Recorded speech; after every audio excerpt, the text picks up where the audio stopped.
What percentage of playoff favorites have covered the spread the last 9 years? I'll have that for you in 1 minute. Welcome. This is Ralph Michaels breaking down the Sugar Bowl. We have Texas and Washington. First, I had to go to the database. You guys know that. I went back to the database. The teams that won the game in the playoffs have gone 22-7 ATS. Favorites in the playoffs have gone 14-13 ATS, so basically 500. Favorites of 7.5 have actually gone 9-4 against the spread, but I don't foresee that happening no matter what the matchup is, unless we have a major injury. One small sample size situation I want to point out, playoff teams, when one team is off a win as a dog and the opponent is off a win as a favorite, like Washington and Alabama, have gone 5-2 ATS and 5-2 over-under. Body of work year to date. Both teams, incredible schedules. Texas has played the number 2 schedule. Washington has played the number 7 schedule. And when you look at my stat compare and look at the yards per play diff, the teams are number 10 and number 11 in the country. When you look at how these teams have done against winning FBS teams, both teams played 7 games. In yards per play diff, they were number 5 and number 9. So statistically great. But the one thing I want to point out, and the major flaw, when Washington has played a winning FBS team, their rush defense has allowed 4.89 yards per carry. That is number 82 in the country. And their defense has only had 7 sacks against winning FBS teams. That is number 102 in the country. Both teams dynamic quarterbacks. Michael Penix, Quinn Ewers. Remember, Quinn Ewers did miss a couple games, the BYU-Kansas State games, and I was very impressed what Texas did with him out. They didn't miss a beat. 35-6 against BYU.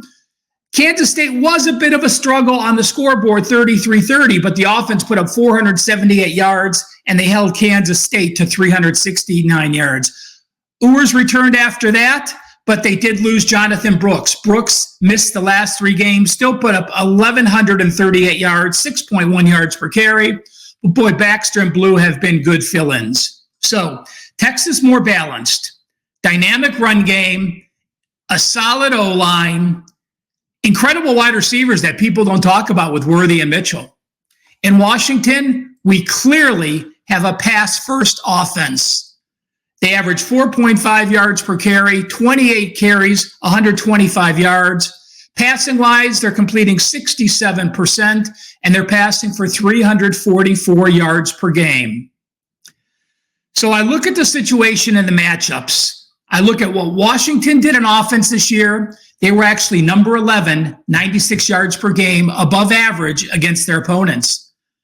Washington, number 10. The offense is basically even. The big difference is the defense. Texas, number 15, holding foes to 82 yards per game under their average.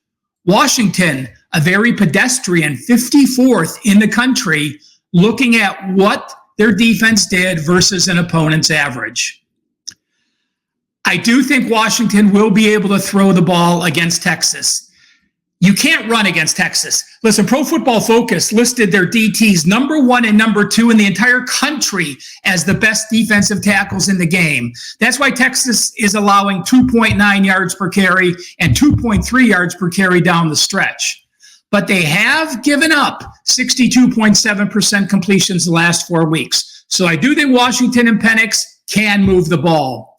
I know Texas can run the ball. And if Texas can run the ball, that means Quinn Ewers has it wide open to hit Worthy and Mitchell on play action passes. I lean Texas in this game, but I have a very strong opinion on Washington. By the way, at the beginning of the season, Texas was plus 320 to make the playoffs. Washington was plus 600 to make the playoffs. Clearly the longest odds of any of the 4 playoff teams. In this game, I think offenses do win out. I think we're getting a very fair price with this total. Texas a 4-point favorite. The total 63.5.